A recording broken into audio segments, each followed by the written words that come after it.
In 1926, I found a French patent for a device that tripled crop yields using only copper and zinc to pull energy from the sky.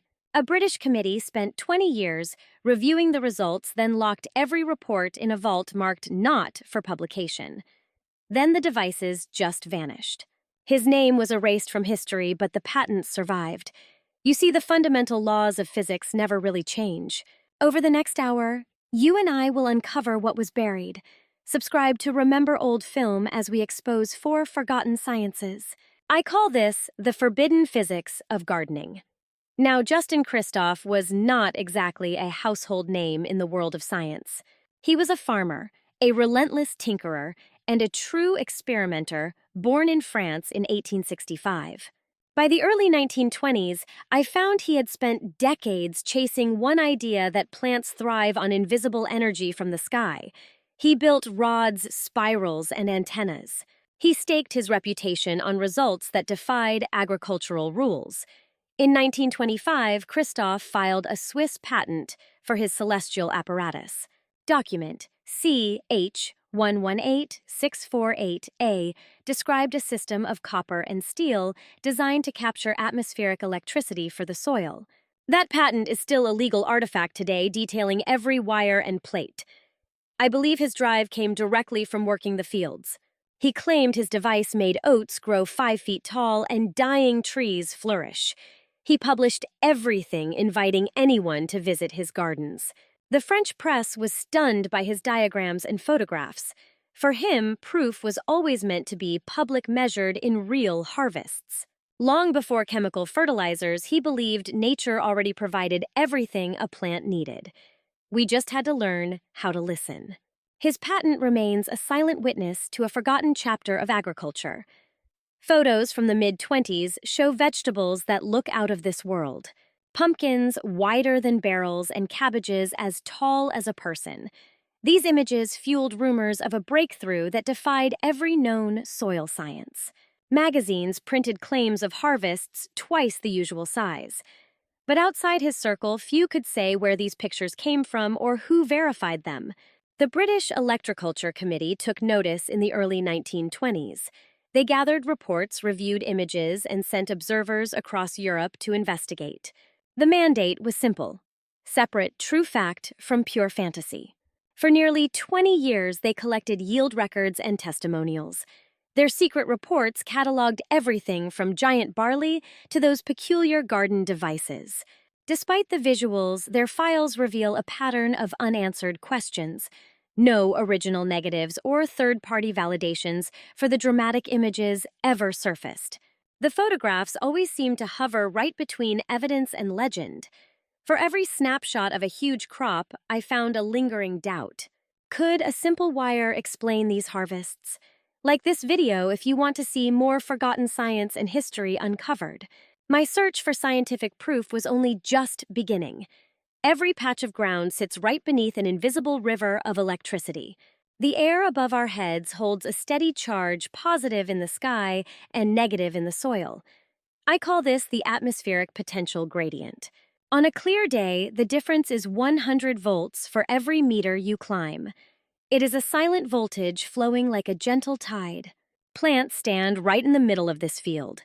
Their leaves, covered in microscopic hairs and wax, act as natural conductors for this energy. Each blade of grass quietly collects electrical charge. Roots buried in the earth connect to the negative pole of this giant natural battery. To me, the plant becomes a living antenna bridging the gap between sky and soil. This is not just a poetic image. The flow of electricity is measurable. In my experiments, a copper rod driven into the ground will register a faint, steady current. It is proof that the air and earth are exchanging charge. The voltage gradient can change with weather, but the basic pattern holds. Sky, positive. Earth, negative. A difference that never sleeps. For most of history, this background field went completely unnoticed by the world. In the early 20th century, experimenters like Christoph wondered if plants needed more than water. They asked if this current could be harnessed. The idea was simple. If every plant is already an antenna, what happens when you give it a much better one? A copper wire is far more conductive than a stem or leaf. Planted in the ground, it pulls an atmospheric charge right to the roots. The Earth's natural electric field is subtle, but always present. Understanding this energy is the first step toward changing everything in your garden. Inside every plant, a silent conversation unfolds in the language of electricity. I have seen that roots and leaves do more than carry water. They transmit tiny signals known as action potentials that ripple through cells at the speed of life. These signals are never random. They act as messengers triggering growth and photosynthesis. When a tomato leaf is hurt, an electrical wave alerts the plant to prepare defenses. This is plant physiology at its most basic. To me, it is a living circuit perfectly tuned to the world around it. Researchers use fine electrodes to chart the flickers of voltage between cells. Even a faint field can spark a massive chain reaction. Internal wiring responds to the surroundings, the sun, the wind, and the earth. Some studies show these fields activate genes for resilience and growth. The effect can be triggered by simple tools, a wire, a rod, or a coil. This is where the forgotten science gets really interesting. The spiral found in snail shells and sunflowers became a key symbol. Inventors believed a copper spiral could focus the Earth's telluric currents. Geometry was not just for show. Spirals act like antennas gathering energy and channeling it. Tell me in the comments if you have tried this. Early coil designs aimed to amplify a plant's natural signals, not override them. I think the idea was actually quite simple. I use geometry to tune into the frequencies present in the field, letting biology and physics work together. This intersection of shape and soil is where I see electroculture part ways with chemical farming. Instead of force-feeding my plants synthetic nutrients, I aim to unlock electrical pathways built into every cell. My copper wire shaped with care is much more than just a simple conductor. To me, it is a key that promises to open new doors in the science of growing food. By the early 1920s, I knew the business of farming was changing forever. I watched factories in Germany and the United States begin churning out synthetic ammonia on a massive scale. The Haber-Bosch process, once a secret, now filled cargo ships with bags of chemical fertilizer. I saw production soar from 1 million tons to nearly 20 million per year by 1960, driving ammonia prices down from $100 to $30. But the real innovation wasn't just the chemistry. It was the business model. Farmers like me who once relied on compost or a one-time copper wire now faced a completely new kind of restrictive seasonal contract. Purchase fertilizer every single spring, or I would risk having a much smaller harvest. Each season, another purchase. Each year, another invoice. I watched the market swell as more growers signed up, drawn by the promise of bigger yields. The industry became a giant, with profits tied to annual sales, not to lasting solutions. To me, a method that worked forever with one wire was not just an alternative. It was a threat. Editors and academics drew a line. I watched newspaper columns treat electroculture as a curiosity, not a contender in the field of modern agriculture. Headlines leaned on words like miracle claims and eccentric methods, often lumping that work in with perpetual motion machines. Agricultural journals once open to my ideas quietly closed their doors. My manuscripts went unanswered, and my letters found no reply. University researchers, wary of ridicule, steered clear of any public support for my findings. I discovered the British Electroculture Committee stamped their findings not for publication. In the most influential circles, my work was quietly boxed in as fringe or fake science. The conversation shifted from what my method could do to whether it was even worth discussing. By the late 1930s, my story of copper wires was reduced to folklore. The question of proof faded for me, replaced by a silent agreement. The search for solid evidence would have to wait for another generation of curious minds like ours. Recently, I've seen the search move from old patents to vast farmland. In China, researchers began testing atmospheric electricity on a scale I had never even dreamed was possible. Their experiment covered 3,600 hectares larger than 6,000 football fields. I watched them use high-voltage wires suspended above the crops without any fertilizers or toxic pesticides. Instead, they harnessed the electric field between sky and earth, just as I imagined. This scale could feed a city, and the results were simply too hard for me to ignore. Across those trial fields, I saw yields climb by nearly 30%. That meant more food without adding a single drop of synthetic fertilizer to the ground I love. What surprised me most was the drop in pesticide use. In some cases, it fell by as much as 70 to 100%. Farmers reported fewer insects and healthier plants to me. They saw these results in regions where pests had once been absolutely impossible for anyone to control or manage. This wasn't just my backyard experiment or a lucky season anymore. The Chinese Academy of Agricultural Sciences brought electroculture into institutional science with numbers large enough to finally silence the critics. The data showed me that plants, when given access to natural currents, could thrive on energy that was always there, free, silent, and waiting above the soil. For the first time in a century, these claims had real, measurable backing at a national scale. I've learned that not every method works the same way. My copper spiral relies entirely on the natural voltage difference between the sky and the soil in my own garden. I have no external power source, no batteries, and no wires plugged in. My copper wire simply acts as an antenna, quietly collecting the gentle charge already present in the air. This stands in contrast to powered rigs I've seen that run high voltage through fields. Those systems use generators to send strong currents across wires, sometimes at thousands of volts. While those setups produce results, I know they come with dangerous hazards. Direct exposure to high voltage lines can cause shock fires or damage to any of my sensitive equipment. Even a small mistake can turn my garden experiment into a dangerous situation. My passive copper spirals, however, are as simple as a weather vane. They pose no danger to my pets, and they do not interfere with electronics. The only energy I harness is what the earth and sky provide to us naturally. This distinction matters to me. Confusing the two could lead to accidents or disappointment if I expected dramatic results from a homemade coil wired up to a heavy car battery. The safety and simplicity of this method are why I love it. It is a technique I can try with nothing to plug in and nothing to fear. But I must know where the line is drawn to keep my experiment safe. A simple copper spiral planted in my soil can turn any backyard into a living, scientific experiment. My method isn't complicated, but precision matters.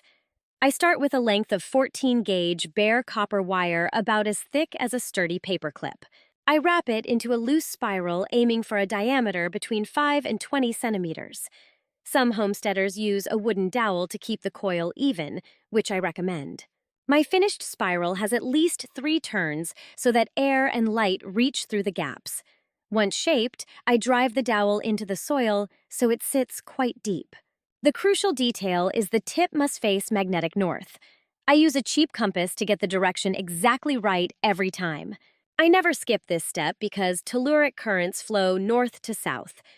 Orientation can mean the difference between a healthy boost for my plants and seeing no effect at all. I position the coil 20 centimeters from my plant. Tomatoes respond well, but I see the best results with my leafy greens. To track changes, I record the height and pest activity every 2 weeks. Subscribe now to join me on my journey. One grower I know logged a 40% increase in his lettuce yield with fewer pests. He kept everything else exactly the same soil and water, using just 1 copper spiral per row. My results may vary, but this method is safe and requires no extra electricity. If you're willing to try, tell me about your own garden results in the comments below. It's truly eye-opening. My copper spiral pulls charge from the atmosphere. That part is documented and sitting in a Swiss patent office. Check my other videos for more hidden history. But I have to ask, what if the soil itself was already a battery? In 1841, a clockmaker pulled enough current from the ground to power a clock. Everywhere I buried those plates, the grass turned darker, thicker, and taller than anything nearby. No one explained why, but I knew this discovery should have changed farming forever. I want to share the real story of what happened. In 1841, a Scottish clockmaker named Alexander Bain filed a patent that quietly rewrote the rules of electricity. Forget expensive chemical batteries. I found that Bain simply buried two plates, one zinc and one copper, into the damp soil and linked them with a wire. The result? A steady current drawn right from the earth. This was no parlor trick or fleeting experiment. I discovered Bain's setup actually powered the world's first electric clocks.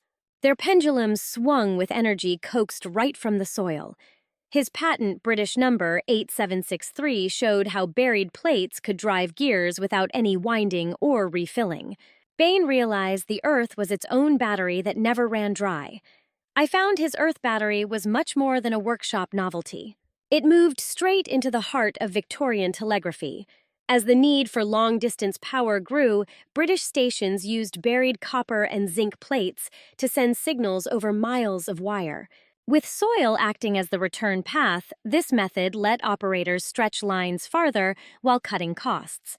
In Hyde Park and on the Glasgow Railway, Bain's plates delivered a clean, low-voltage current about 1 volt per cell. This was enough power to mark paper tape at speeds that left every rival system in the dust. These installations weren't just theoretical. I read reports where engineers aligned plates north to south and drove the zinc deep to boost the power output. Damp soil worked best. If the ground went dry, the current faded, and the system needed constant tending. But when conditions were right, his Earth battery ran for months. Bain's notes from 1841 to 1843 describe a technology that I find both simple and profound. Imagine electricity harvested from the ground using just scrap metal and water. Before we go further, subscribe and hit the bell to join our journey through history. Late 19th century patents from Daniel Draw and George Diekman expanded the idea chaining batteries to boost voltage.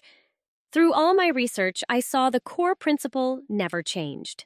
Two different metals buried in moist soil turned the ground beneath my feet into a silent generator.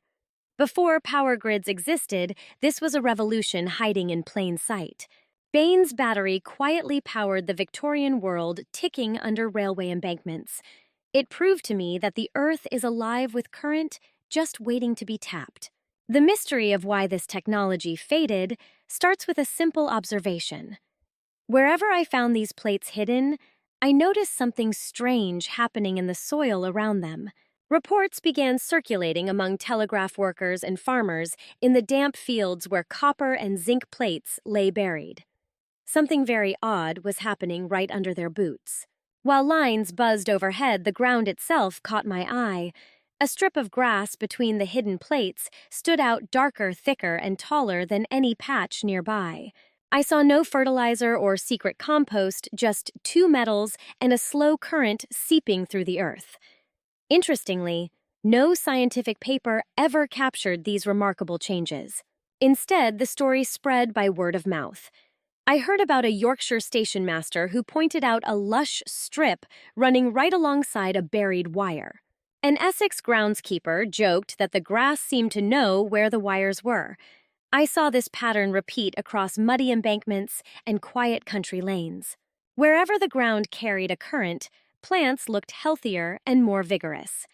Decades later, a Connecticut physician named George Starr White finally took notice of this hidden advantage. White wasn't just a country doctor. He spent his life chasing invisible forces, convinced that soil electricity could unlock a brand new future for farming as we know it. In the early 20th century, he promoted using what he called telluric electricity to boost crops. His lectures described experiments where weak currents channeled directly through the ground seemed to spark vibrant new life back into tired old fields. White made bold claims, but I noticed he never promised miracles. The evidence he found was always scattered. A patch of greener corn here or early beans there. Most of what I found in his work were observations and questions, not hard scientific numbers. Old newspapers mentioned these strange effects in passing. I found a 1915 journal describing a farmer who swore his potatoes grew much larger near a buried wire. Another clipping from the Midwest told of grapevines thriving beside an old telegraph pole. To me, the pattern always looked the same. No trials or endorsements, just a rumor that something in the soil was feeding the plants. If you're enjoying this mystery, leave a comment with your thoughts below. For experimenters like White, these stories hinted at a hidden layer of soil life, a connection between electricity and growth that science still had to explain. The question lingered in my mind. Was the earth itself actually nurturing these plants? Or was it just a trick of the eye? I knew the search for a real, repeatable mechanism would have to come next. I found that copper and zinc do more than just sit underground.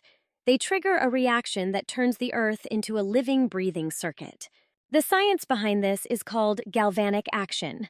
Let me show you exactly what happens. Zinc.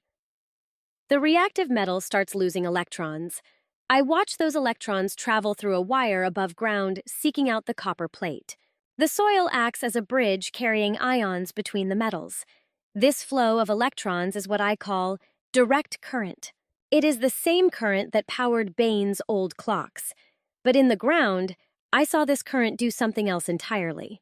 At a microscopic level, the zinc plate acts as the anode. It gives up electrons and dissolves, releasing ions into the soil around it. The copper plate, or cathode, receives those electrons and completes the reaction. I learned that soil moisture is absolutely essential for this. Water and minerals let ions move freely. I noticed that without enough water, the current simply sputters and dies. In the right conditions, moist, slightly acidic soil, the voltage between the copper and zinc can reach about 0.8 to 1.1 volts. It is not much, but it is plenty to set off a chain of changes underground. This steady current starts breaking apart chemical bonds in the soil. Nutrients like phosphates, calcium, and potassium, once locked away, finally begin to shift. We call this process electrolysis. As ions move through the electric field, I found they become much more available to the plant roots. It is like my battery is unlocking a hidden pantry. Plants, as it turns out, can actually sense this voltage. Don't forget to like and share. Rễ cây không chỉ là những ống hút nước thụ động đâu. Tôi đã tìm hiểu nhiều thập kỷ nghiên cứu sinh lý thực vật và thấy rễ phản ứng với điện trường gọi là hướng điện. Trong phòng thí nghiệm, tôi quan sát rễ uốn cong về phía cực âm đồng. Ngay cả một điện áp cực nhỏ tầm 1 mV trên mỗi cm cũng đủ để rễ cây nhận biết được rồi. Ngoài tự nhiên thì khó thấy, nhưng khi tôi đặt các tấm đồng và kem vào đất, rễ cây sẽ tìm đến nơi dinh dưỡng dồi dào nhất. Đây chính là một sự thúc đẩy kép. Ion trong đất nhiều hơn và rễ thì chủ động tìm kiếm chúng. Đừng nghĩ đây là phép màu, vì tôi thấy nó hoàn toàn có cơ sở. Đây là một phản ứng khoa học rõ ràng trong sinh học. Cường độ điện trường từ 0,5 đến 1 V mà tôi thiết lập hoàn toàn khớp với các nghiên cứu hướng điện trong phòng thí nghiệm. Dòng điện còn thay đổi cả môi trường, đặt từ vi sinh vật đến độ chứa quanh điện cực. Tôi và những người làm vườn khác thường dùng đồng hồ van năng để đồ đạc kết quả chính xác này. Dù mắt thường không thấy, nhưng đồng hồ vẫn năng sẽ chứng minh hệ thống đang chạy. Cơ chế cực kỳ đơn giản, nhưng hiệu quả mang lại rất ấn tượng. Với đồng và kem ẩn mình dưới đất, tôi thấy đất không còn là vật chứa vô tri nữa. Nó trở thành một phần sự sống của cây dẫn truyền năng lượng và mở khóa những nguồn lực quý giá. Đầu thế kỷ 20, dòng điện âm thầm dưới đất không còn là lựa chọn duy nhất. Một đối thủ mới xuất hiện, phân bón tổng hợp, và nó đã thay đổi hoàn toàn bộ mặt kinh tế nông nghiệp. Năm 1909, Fritz Haber và Karl Bosch tìm ra cách tách nitơ từ không khí thành ammoniac quy mô lớn. Đến năm 1913, nhà máy đầu tiên đi vào hoạt động tại Đức. Lời hứa về nguồn nitơ giá rẻ nhanh chóng phủ khắp châu Âu và Bắc Mỹ. Thay vì mất nhiều năm luân canh, giờ đây tôi chỉ cần một bao tinh thể trắng là xong mọi chuyện ngay lập tức. Ngành phân bón không chỉ bán sản phẩm đâu, họ đang bán cho tôi và bạn một tư duy hoàn toàn mới về đất đai. Những quảng cáo từ thập niên 1920 hứa hẹn mùa màng, bội thu không tốn sức chỉ bằng giá của một mùa cung ứng. Các bản tin nông nghiệp từ Bộ Nông nghiệp Hoa Kỳ bắt đầu lăng xê nitơ, phosphor và kali như ba nguyên tử của thời đại canh tác mới này. Thông điệp rất rõ ràng. Đặt khỏe không phải là thứ bạn nuôi dưỡng qua năm tháng, mà là thứ bạn có thể mua về rải xuống rồi lặp lại quy trình đó. Trước áp lực lương thực, nông dân thay phân bón tổng hợp thật hấp dẫn. Nó đáng tin, độ lượng được và quan trọng nhất là có thể lặp lại một cách cực kỳ dễ dàng. Mỗi vụ thu hoạch là một lần bán hàng, kinh tế luôn ưu tiên những thứ nhanh hết hơn là những hệ thống bền vững mãi mãi. Pin đặt của tôi chỉ cần vài mẫu kim loại và dây điện, nhưng mô hình mới đã biến dinh dưỡng thành một gói thuê bao. Việc lắp đặt vĩnh viễn rõ ràng không mang lại doanh thu định kỳ, nhưng một bao phân bón lại đảm bảo khách hàng sẽ quay lại vào mùa xuân tới. Sự thay đổi này không chỉ là công nghệ, nó thuộc về văn hóa. Các tạp chí nông nghiệp thời bấy giờ tràn ngập những lời chứng thực cho các thương hiệu hóa chất. Những bức ảnh ngô cao vút và lúa mì tươi tốt được gán cho các loại phân bón mới nhất. Ngược lại, những câu chuyện về đất điện giải và tầm kim loại dần trôi vào quên lãng. Bộ Nông nghiệp Hoa Kỳ cuối những năm 1920 đã bác bỏ điện canh, gọi đó là trò tò mò vô giá trị. Khoa học về dòng điện trong đất bị gạt sang một bên để nhường chỗ cho hóa chất. Không có bằng chứng nào về một chiến dịch bí mật chống lại phát minh này. Hồ sơ chỉ cho thấy một thị trường ưa chuộng những thứ dùng một lần thay vì những giải pháp bền bỉ. Khi các công ty hóa chất mở rộng quy mô pin, đạt bị bỏ lại phía sau bởi quy luật lợi nhuận và guống quay tiến bộ. Dòng điện âm thầm trong đất từng là kỳ quan của thời đại Victoria giờ chỉ còn là một dư âm mộ nhạc trong kỷ nguyên ammoniac đầy hóa chất. Nhưng vật lý thì không bao giờ thay đổi. Những phản ứng từng cung cấp năng lượng cho đồng hồ vẫn đang âm thầm hoạt động dưới chân chúng ta, chờ đợi một thế hệ mới khám phá lại chúng. Câu hỏi là liệu năng lượng miễn phí và đặt sống có chỗ đứng trong thế giới tiêu dùng này không? Câu trả lời nằm trong tay những ai dám tự mình kiểm chứng. Hãy nhận đăng ký để xem nhé. Tôi quan sát một người làm vườn với hai hàng rau diệp. Một hàng có ống đồng và đinh kem, hàng kia thì mọc tự nhiên không có kim loại. Sau 4 tuần sự khác biệt hiện ra rõ rệt. Một bên xanh tốt vượt trội so với bên còn lại. Rau diệp được điện hóa cao hơn lá xòe rộng và có màu xanh đậm đà hơn hẳn. Chiếc cân điện tử đã xác nhận điều đó. Sinh khởi trung bình ở hàng có điện là 38 gầm mỗi cây so với 26 gầm ở hàng đợi chung. Đó là mức tăng gần 50%, một con số cực ấn tượng. Tôi chạm đầu dò đồng hồ vào đổng và kem. Màn hình nhấp nháy rồi dừng lại ở con số 1,03V. Con số này khớp với những gì tôi thấy trên các diễn đàn và YouTube. Biểu đồ tăng trưởng cho thấy cây có điện bắt đầu bứt phá từ tuần thứ 2 và giữ vững lợi thế đến cuối. Điện áp thực sự quan trọng và kết quả rất ổn định. Tôi ghi chép lại từng chi tiết. Từ đồ chứa của đất lượng mưa đen chỉ số điện áp mỗi ngày. Khi thu hoạch, các phép kiểm tra thống kê xác nhận rằng đây không phải là một sự trùng hợp ngẫu nhiên nào cả. Những con số không hứa hẹn sự tăng trưởng gấp đôi mọi lúc, nhưng chúng xác nhận điều gì đó đang xảy ra. Dòng điện đang thực sự tạo ra sự khác biệt cho những mầm xanh này. Biến vườn thành pin sống chỉ cần vài bộ phận. Hãy bắt đầu với một đoạn ống đồng hoặc dây đồng dày. Khoảng 6 đến 8 inch là đủ cho hầu hết các luồng cây. Đối với nửa còn lại, bạn hãy sử dụng một chiếc đinh kem hoặc một dây kem cũng dài 6 đến 8 inch nhé. Hai kim loại này là trái tim của hệ thống. Bạn sẽ cần một đoạn dây điện cách điện đủ dài để nối giữa đồng và kem nhỏ, để dư một chút, để mồi nối nằm trên mặt đất. Cắm thanh đồng vào đất ở một bên rễ cây sâu khoảng 6 inch. Đặt kem ở phía đối diện với cùng độ sâu cách nhau tầm 8 đến 12 inch là vừa đẹp cho sự phát triển. Chìa khóa là giữ đất ấm, vì nếu đất khô hiệu ứng sẽ biến mất rất nhanh. Tuột vỗ dây điện, sau đó quấn chặt một đầu vào thanh đồng và đầu kia vào thanh kem của bạn. Đảm bảo dây điện nằm trên bề mặt đất để bạn dễ theo dõi kết nối. Đừng quên chia sẻ kết quả dưới phần bình luận nhé. Khi mọi thứ đã xong, hãy kiểm tra bằng đồng hồ vạn năng. Chạm một đầu giò vào đồng và đầu kia vào kem để xem dòng điện chạy qua. Bạn sẽ thấy kết quả từ 0,8 đến 1,1V. Hãy ghi lại chỉ số này mỗi vài ngày và nhờ thầy miễn kem nếu nó bị ăn mòn quá nặng để duy trì hiệu quả. Với cách sắp xếp đơn giản này, tôi tin bạn đã sẵn sàng cho thí nghiệm của riêng mình. Bạn đã thấy đồng và kem tạo ra điện áp thế nào, nhưng có một điều tôi chưa nói. Có thể bạn đang mang cả hai kim loại này. Trước năm 1982, một xứ Mỹ có 95% đồng. Sau đó họ chuyển sang dùng kem bọc lớp đồng mộng. Hai đồng xu, hai loại kim loại, hãy thử ngay đi nhé. Today, you and I are going to find a hidden battery in your pocket. Grab 2 pennies, one from 1979 and another from 1984. They look like twins at first, but when I drop them on a hard floor, the illusion totally shatters. My old penny rings out clear like a tiny bell. The newer one just hits with a flat, heavy thud. I realize that difference isn't just in my ears.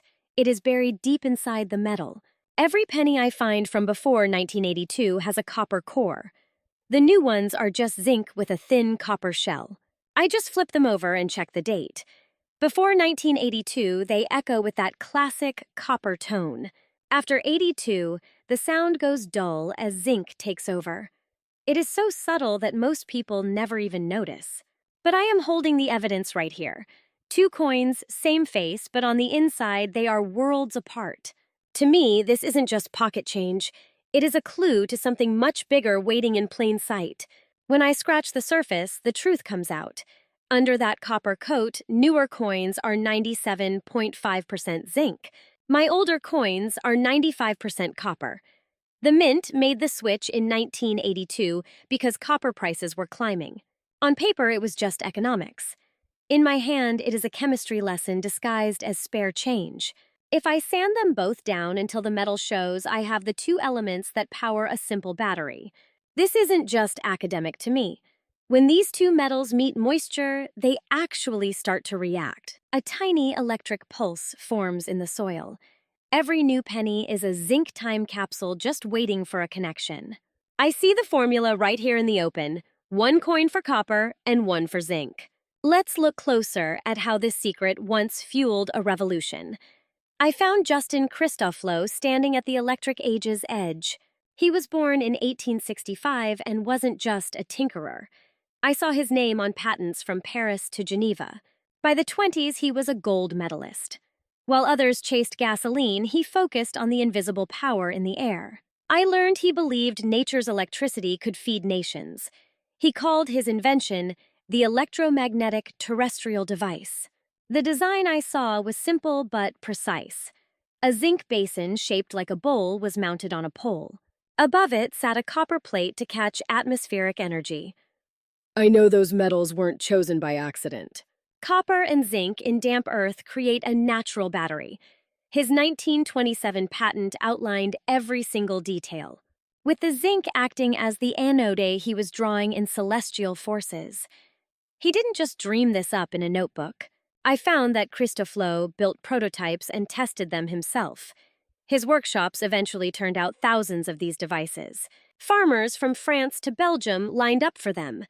By the late 30s, he had sold over 150,000. His device didn't need wires or chemicals, just the right metals and the patience to let nature do the work. I watched his reputation grow alongside the invention. He lectured at universities and earned respect from the best engineers. He offered blueprints and public demonstrations to the skeptics. He promised a harvest powered by the earth itself. In 1927, I saw yield tables that looked like magic. The numbers were right there on patent CH118648A. Oat fields produced 200% more grain. I saw reports of 30 tubers per potato plant instead of 5. His beans tripled their output even during a drought. These were not just quiet little garden experiments. Christophel's results made huge headlines. I can imagine the crowds that gathered for his public demonstrations. The promise was simple. No chemicals, just a zinc basin and a copper plate working with the weather. I read that orders poured in from all over Europe. Selling 150,000 units was a massive success. Factories ran at full speed to stamp his name on the metal. Growers swore their fields had never looked better. I saw reports of vegetables so large they needed 2 hands. Italy and Germany even tried to buy his rights. But as quickly as the technology spread, the trail faded. I see a wave of excitement followed by a sudden drop. His name began to disappear from the headlines. The patent tables I studied became nothing more than garden history footnotes. Those revolutionary devices were quietly packed away in old barns. I think of that copper and zinc tarnishing in the dark. The data pointed to a major breakthrough, yet the technology vanished, leaving me with only numbers and a mystery. In 1918, as Europe rebuilt after the war, I found that Britain formed a committee like no other. They brought together the sharpest biologists and Nobel laureates. Their mission was very clear to me. They wanted to see if electricity could transform agriculture. They tested simple metal plates of copper and zinc in the soil. As you and I look at their reports, the results are baffling. The wheat actually started sprouting much faster. I saw root crops swell up. Some years' yields jumped by margins that neither weather nor seed could ever explain alone.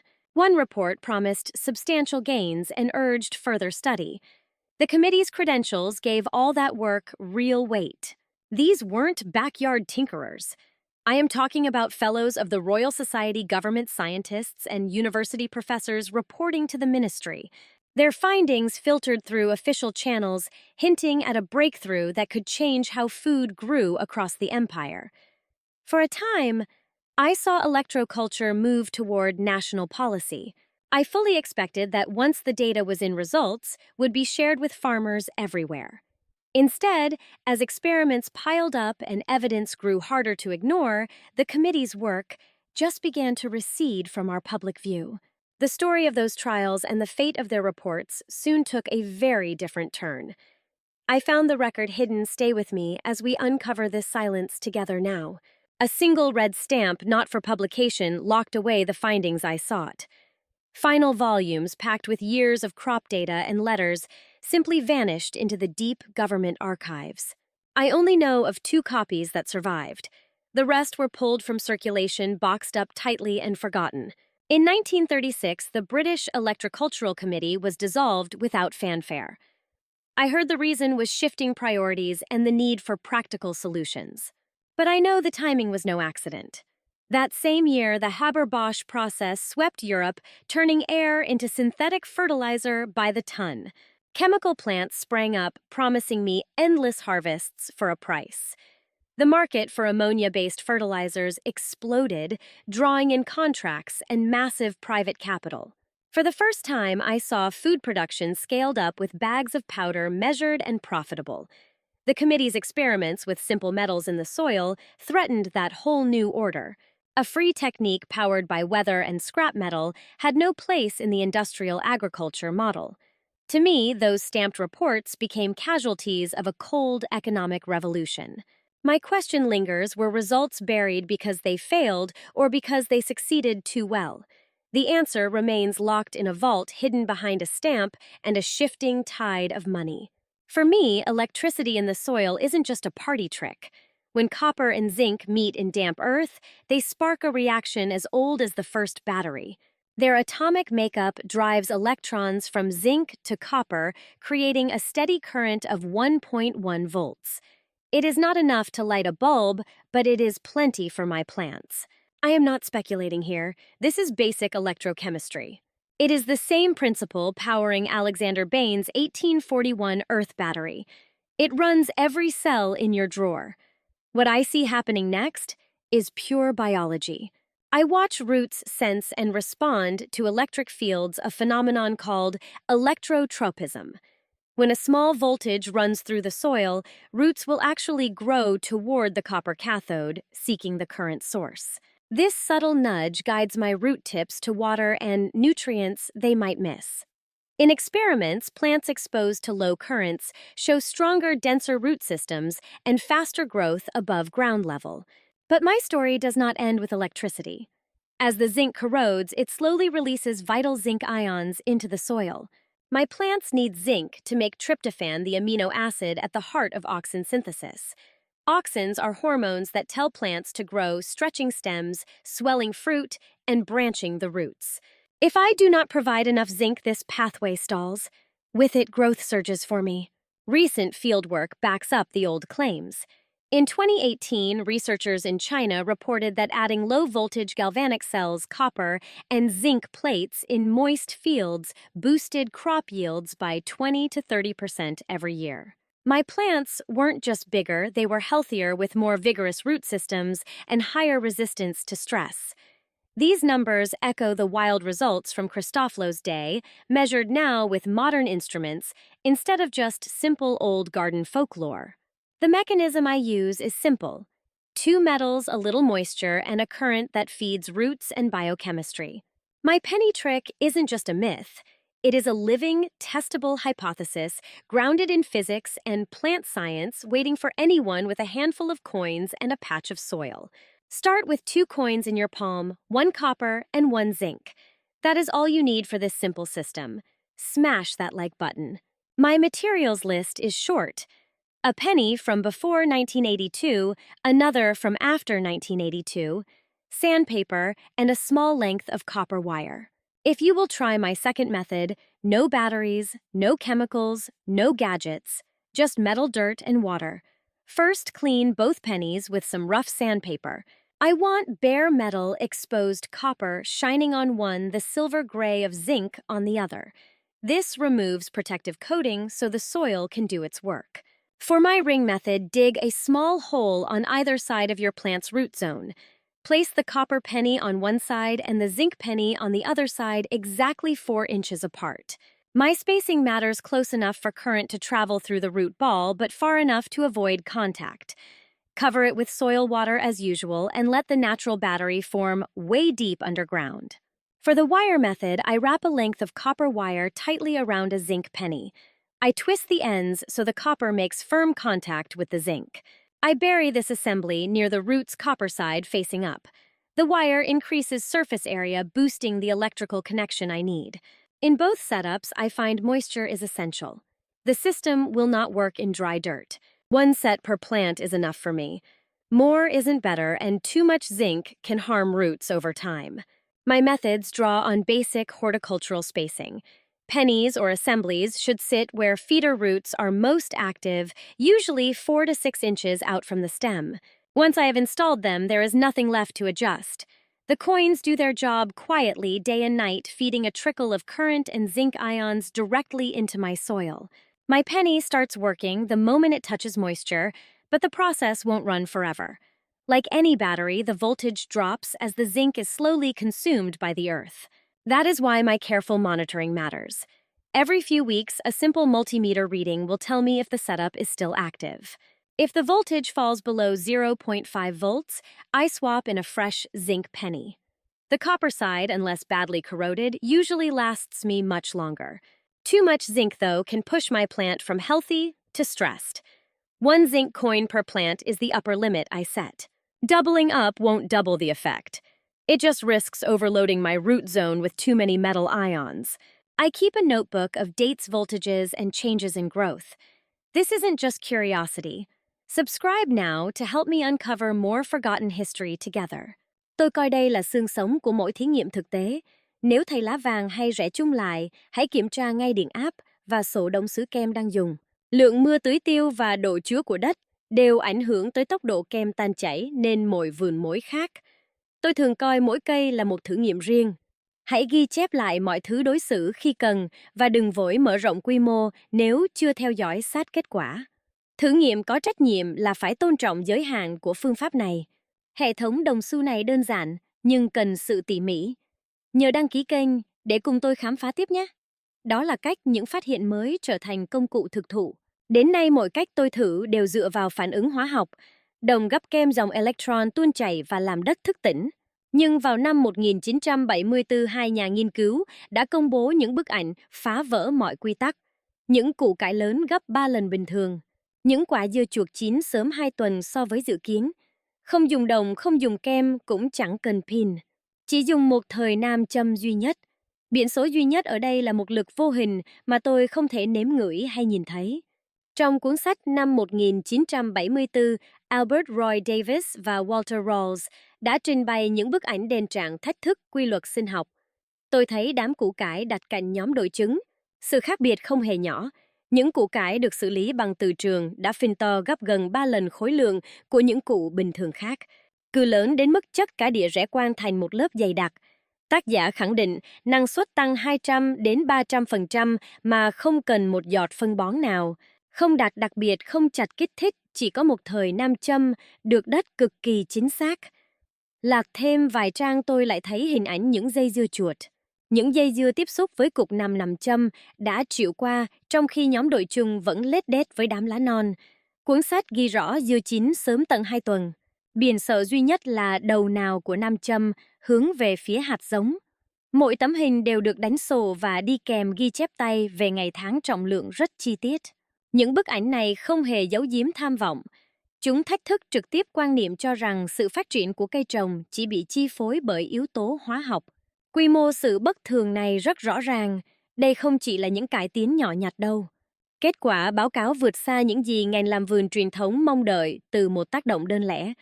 Những bức ảnh đó vẫn là cốt lõi của toàn bộ khẳng định này. Chúng không giải thích hiệu ứng đó hoạt động thế nào hay tại sao. Chúng chỉ cho tôi thấy điều gì đã xảy ra khi các quy tắc bị phá vỡ bởi một thế lực vô hình. Bằng chứng giờ đã quá rõ ràng. Nó đang nhìn chằm chằm vào tôi ngay từ những trang giấy đó. Câu hỏi tiếp theo là làm sao kết quả đó có thể xảy ra? Albert Roy Davis đã dành nhiều thập kỷ để theo đuổi những câu trả lời mà khoa học chính thống luôn từ chối. Ông sinh năm 1908. Davis chọn là một người ngoài cuộc, một nhà vật lý tự học, từ xây phòng thí nghiệm riêng ở vùng nông thôn Connecticut. Những thí nghiệm đầu tiên vào năm 1930 không liên quan đến thực vật. Ông tìm cách chữa bệnh cho mình bằng cách thử tác động từ trường lên vết thương. Kết quả kỳ lạ đến mức ông vẫn tiếp tục làm việc, dù bị các viện nghiên cứu từ chối.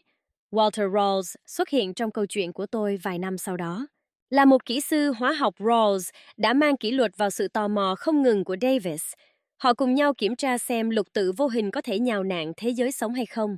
Sự hợp tác của họ thật khác thường về mọi mặt. Không vốn tập đoàn, không học thuật chống lưng, cũng chẳng có lời hứa về lợi nhuận nào cả. Mỗi thí nghiệm đều do họ từ bỏ tiền túi. Mỗi thất bại đều được tỉ mỉ ghi lại trong những cuốn sổ, tay viết bằng tay. Mọi đột phá đều được ghi lại trên phim điện trạng. Nếu thầy hay hãy like video để ủng hộ tôi nhé. Vào năm 1974, họ đã in sách. Cuốn sách được một nhà xuất bản nhỏ phát hành nằm ngoài tầm mắt giới hàn lâm. Những bức ảnh củ cải khổng lồ đó là thành quả của nghiên cứu tự thân đầy tâm huyết. Mỗi hình ảnh, mỗi dòng ghi chú đều là hồ sơ trực tiếp từ phòng thí nghiệm tại gia của họ. Davis và Rawls không phải những người làm vườn nghiệp dư đâu. Họ là những nhà điều tra tin rằng quy luật sinh học có thể được viết lại nếu hiểu rõ vật lý. Bằng chứng của họ không chỉ nằm ở hình ảnh visual sinh động, nó là lời thách thức đối với giáo điều hóa học thời bấy giờ. Bước tiếp theo đòi hỏi tôi phải nhìn sâu hơn vào khoa học từ trường và cách nó nhào nặn đất đai. Philip Callahan dành cả sự nghiệp nghiên cứu những tín hiệu an trong lòng đất. Là một chuyên gia radar, ông nhận ra một điều lạ lùng khi khảo sát các cánh đồng. Những vùng đất màu mỡ nhạt thường có một đặc điểm vật lý chẳng liên quan gì đến đàm lân hay kali. Chúng đều có tính thuần tự rất đặc trưng. Những loại đất này có thể bị nằm châm mạnh thu hút một chút. Không đến mức bay khỏi mặt đất, nhưng đủ để hiển thị trên một chiếc máy đỏ nhạy bén nhạt. Callahan độ tính chất này bằng đơn vị CGS. Đất trở núi lửa hay đất phù sa sông Nile thường đạt trên 1.000 đơn vị CGS. Ngược lại, đặt canh tác kiệt quệ chỉ đạt dưới 50. Thực tế là một năm đất núi lửa sẽ trôi về phía nam châm, còn đặt bạc màu thì nằm im lìm. Sự khác biệt vô hình này chính là dấu ấn của sự trù phú. Ông gọi đây là hiệu ứng anten của đất. Mỗi hạt đá thuần tự hoạt động như một chiếc anten nhỏ thứ năng lượng nền hành tinh. Những khoáng chất này đã lưu trữ các xung điện từ tự nhiên của trái đất. Theo Callahan, rễ cây kết nối vào trường năng lượng này để lấy dưỡng chất điện. Nơi nào tính thuần tự cao cây phát triển nhanh, kháng bệnh và cần ít nước hơn hẳn. Số liệu này không hề trừu tượng. Callahan thường ghi nhận mức 1.200 hay 4.000 đơn vị ở đất núi lửa, trong khi các cánh đồng ngô ở Mỹ thường chỉ đạt dưới 100 đơn vị. Ngụ ý ở đây thật đơn giản, nhưng sâu sắc. Bí mật của sự màu mỡ lâu dài có thể được đổ bằng nam châm, chứ không phải bằng bộ đồ thụ hóa học. Đây không phải là lý thuyết suông. Đó là một thuộc tính vật lý mà bất kỳ ai trong chúng ta cũng có thể kiểm chứng bằng máy đo phù hợp nhất. Với Callahan, trái đất như một viên pin khổng lồ và đặc tốt là đất giữ được điện. Tôi tự hỏi điều này ảnh hưởng thế nào đến nước khi dùng nam châm khuếch đại. Nước di chuyển qua đất theo cách ta dễ bỏ qua. Nhưng từ trường còn hứa hẹn điều kỳ diệu hơn. Đừng quên để lại bình luận để cùng tôi bàn luận nhé. I have discovered that a simple magnet can rewrite the chemistry of water. In the 1970s, researchers like Davis and Rawls found that magnetic fields make water thinner and much easier for plants to absorb. It sounds bold, but the logic is simple. I learned that magnets, specifically the South Pole, break up water molecule clusters, slashing surface tension by as much as 30 to 40%. You and I should look at the modern data together. Peer-reviewed trials from Egypt and Turkey have finally put these radical numbers to the test. The findings show a drop in surface tension by up to 25%. In my garden, magnetized water spreads faster through soil and penetrates roots, effortlessly hydrating my seedlings in half the usual time. I saw a study showing maize yields jumping 18% without any extra fertilizer. In Turkey, greenhouse trials found that beans sprouted 22% faster and grew significantly taller with this treated water. These are not miracles, they are real, measurable gains for any grower. Critics call the effect small, but the data is repeatable. If you are enjoying these forgotten breakthroughs, remember to subscribe for more. Even cautious reviews show yield boosts of 10 to 20%. I once spoke with a soil scientist who noted that magnets might mimic the natural structure of healthy soil, making every drop of hydration more efficient. The physics is subtle, but I can see the results clearly. When I structure water with magnets, my plants react like they have found a shortcut. This is the practical side of magnetoculture. It is a tiny adjustment that I can replicate, and modern science is finally starting to confirm its power. A 2020 meta-analysis confirms it. These numbers are undeniably real. The effect is modest, but the principle stands. Physics, not just chemistry, is hard at work in every single drop. Between 1945 and 1975, the economics of farming shifted. Back then, American farmers spent $300 million on fertilizer. By 1975, that exploded to $3 billion. That is a tenfold increase in one generation. I watched as synthetic nitrogen and phosphorus flooded the market, fueling the Green Revolution, while wartime chemical plants pivoted to feed our hungry fields. Yields soared, but we became trapped in a cycle of dependency. During this time, scientific curiosity about magnetic agriculture began to vanish from the mainstream. In the early 70s, academic journals were full of papers on magnetoculture. But within a decade, that research had plummeted by over 90%. The citation graphs show a steep crash. What was once a promising stream of research dried up as fertilizer sales broke every record. The contrast is stark. As fertilizer revenue climbed, the study of soil physics practically faded into the shadows of our scientific record. This is not just a coincidence. Analysis of publication databases and agricultural statistics points to a clear inverse relationship between the two. One curve rose while the other collapsed. The numbers do not lie about what we chose to value, fund, and pursue as a society.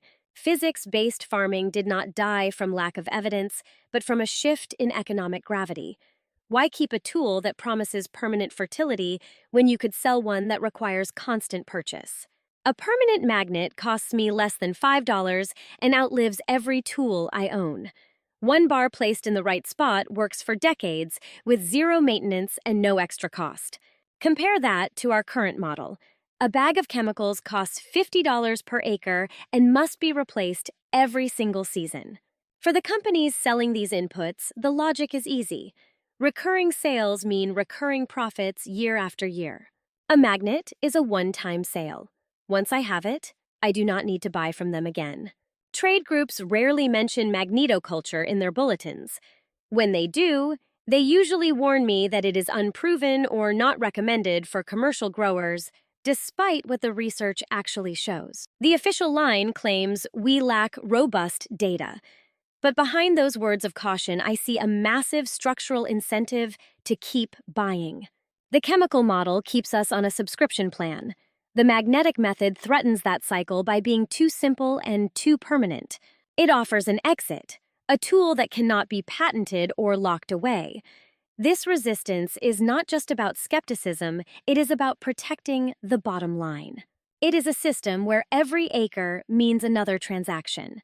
For those of us willing to experiment, the cost gap is impossible to ignore. The only barrier left is our willingness to try. All I need is a bar magnet, a compass, and a few minutes. That is all it takes to test the work of Davis and Callahan. The first step I take is always checking polarity. Every magnet has a north and south pole, but only one accelerates growth. I place a compass on the table and bring the magnet close to it. The north end of the needle will point to the magnet's south pole. I mark this side clearly. Using the wrong side can actually stall or kill your seeds. Believe me, this is one detail you cannot skip. The seed charger method is the easiest. I just pour my radish or bean seeds into a shallow dish to begin. Then I rest them directly on the marked South Pole. I seal the dish to lock in the moisture. I leave them for exactly 24 hours. This window is critical. Too short, and it fails. Too long, and you risk drying them out. After one day, I plant them as usual.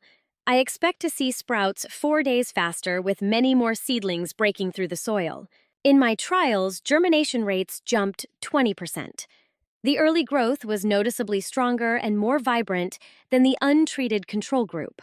To energize my water, I tape a magnet to my garden hose with the South Pole facing inward.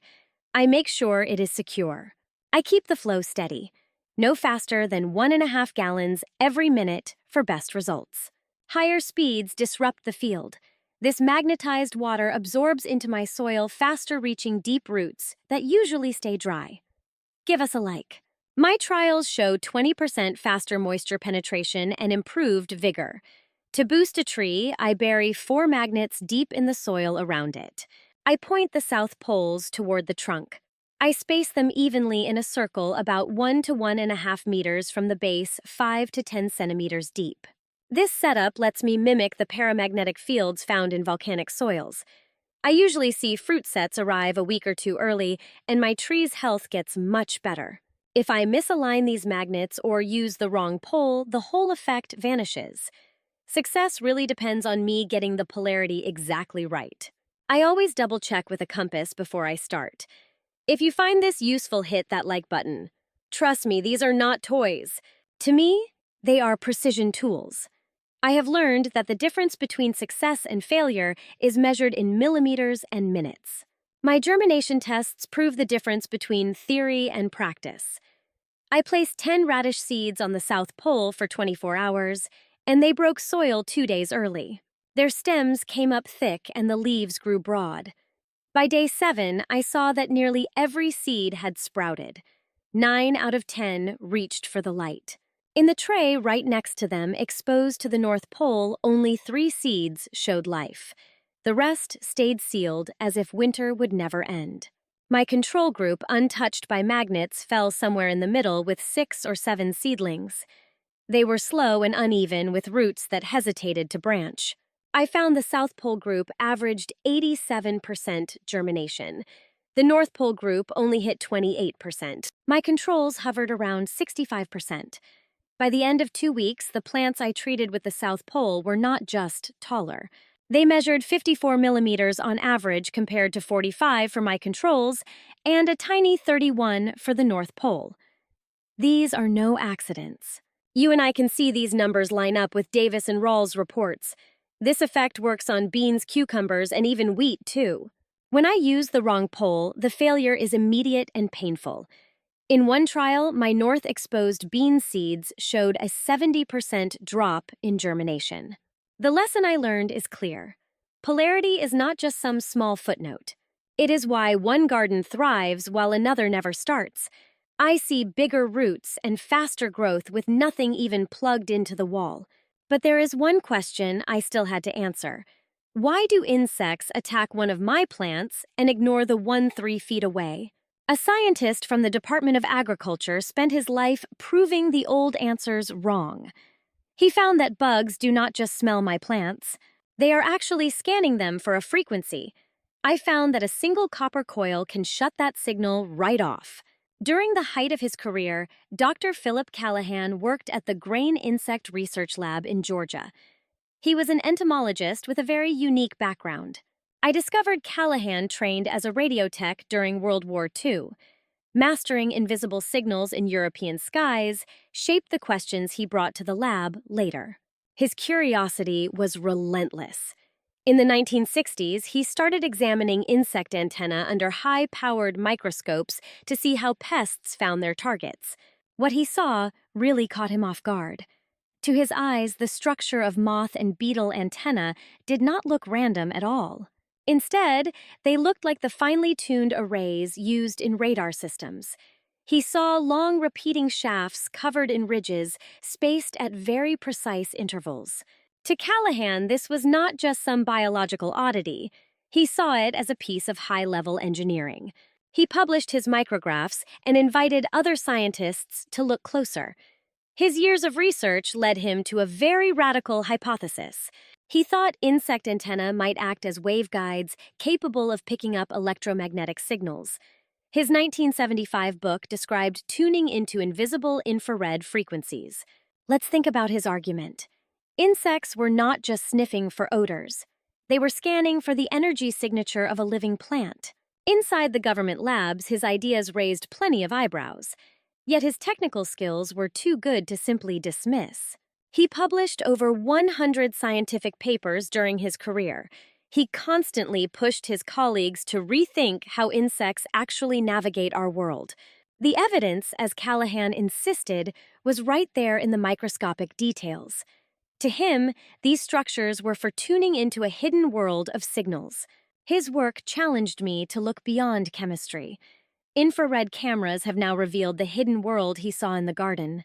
When I have a thriving plant, its leaves release heat in a steady flow. But under stress, I see that energy field start to fracture.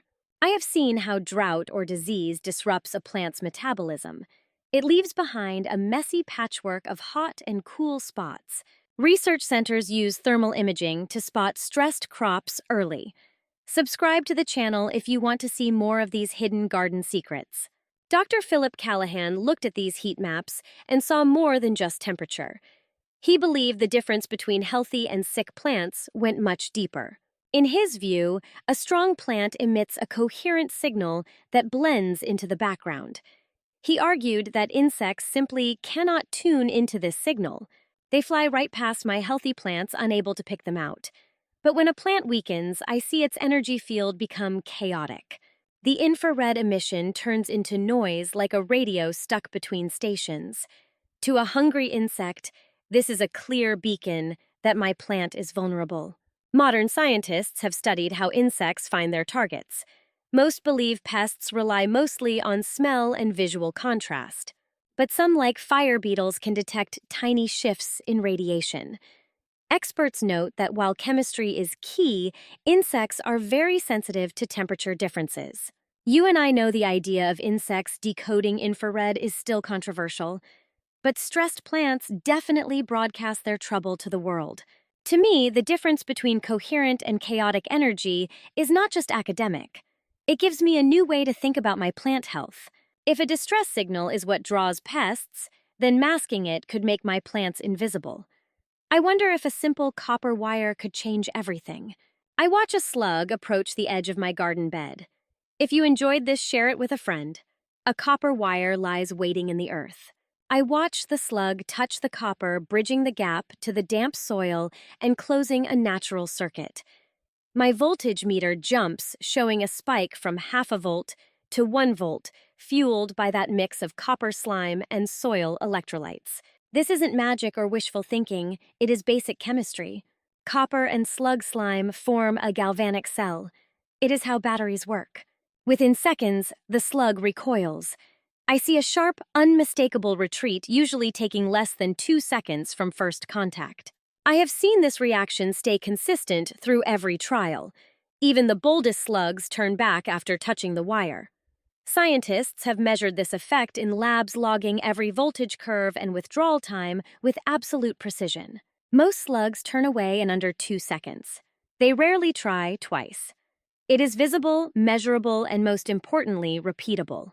Unlike pellets that leave no trace, this copper wire gives me proof I can see. That mild shock won't hurt my plants, but it stops slugs cold. I've built a living barrier using just scrap metal and the moisture already in the ground. If you're skeptical, try it yourself. All you need is a slug, some copper, a multimeter, and a simple stopwatch. Every single time, the result is the same. It is a live physics demo and a force field no garden pest ever dares to cross. Every experiment needs a baseline. On my first test morning, I set up 6 plots. 3 had copper coils, 3 didn't. I tracked 2 key numbers, Brix levels and voltage. I checked the Brix measuring plant sugars with my handheld refractometer. I juiced every leaf sample and placed a single drop on the glass. My control group averaged 7.2 Brix. The copper coil group hit 7.3. Both had very similar spreads. These modest numbers gave me a baseline. I took voltage readings with my multimeter pressing leads into the stems and the damp soil. Every plot landed between 38 and 46 millivolts. I saw no real difference between the beds. I logged acidity, moisture, and sunlight to rule out variables. At first, the coil group had no real advantage. No extra sugar, no higher voltage, and zero sign of any immediate effect. I made a chart for the averages and ranges. Plotting those bricks readings side by side showed only minor variations. It was all within the margin of error. My voltage data told the same story.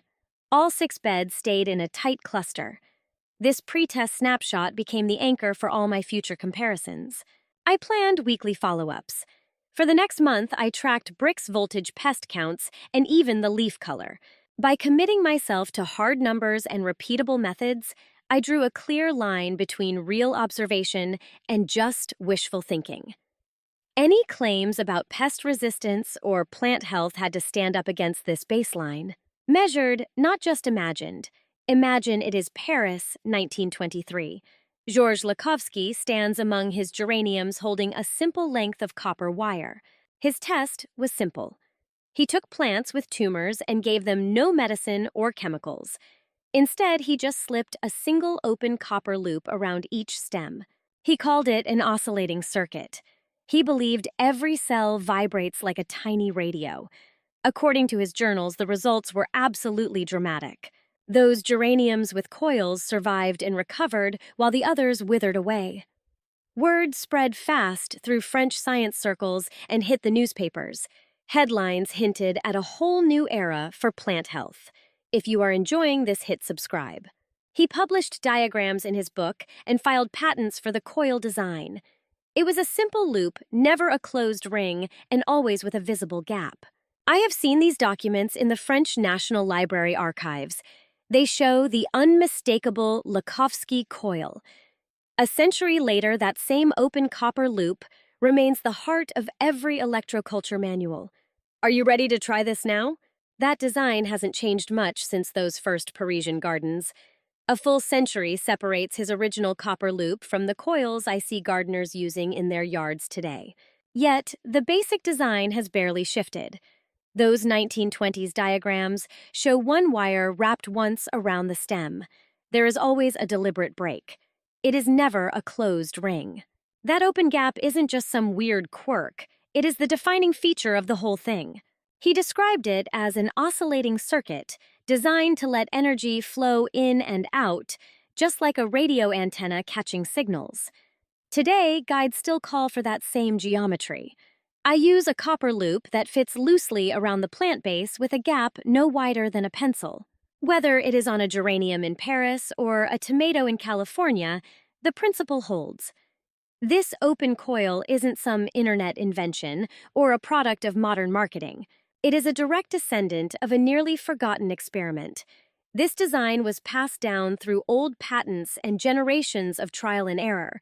This isn't just a bit of history. It is exactly why my current instructions still echo the past. Building a coil follows a blueprint that hasn't changed since the first copper wire circled a living stem. Meanwhile, the global pesticide market is currently worth over $60 billion every single year. This isn't just some side business. It is a massive financial engine that needs us to come back every season for more rounds of expensive chemicals. The logic is simple and ruthless. I spray to kill a bug, but the poison doesn't just stop there. It stresses my plants, lowering their voltage and weakening their defenses. That stress changes the plant's chemistry and energy, making it even more attractive to the next wave of garden pests. That next wave of insects isn't a coincidence. It is a direct result of my previous spray. Industry reports quietly admit to this cycle. I know that every application of pesticide only reduces the plant's overall resilience. As immunity drops, my plant sends out a stronger distress signal. It happens through volatile compounds, weak cell walls, or shifts in its energy patterns. More pests arrive drawn to the easy target. The industry's solution is always more product, a much stronger dose, or a subscription to their latest and greatest chemical blend. This is the pesticide treadmill. 5 steps repeated over and over. Spray stress signal infestation, repeat. The system hates healthy plants. It profits from sick ones. I fight more, I buy more. For decades, they sold me this cycle as progress. In reality, it is a trap that locks me into dependence, drains my wallet, and leaves my crops weaker every time. The real question is who this system is really working for. All I need is a single length of copper wire to put this theory to the test. Please like this video. For my vegetables, a solid 12 to 14 gauge copper wire works best. I cut a piece long enough to wrap loosely around the plant base, roughly 1.5 to 2 times the girth of the stem. Tôi uốn nó thành vòng lập đứng khép kín hoàn toàn.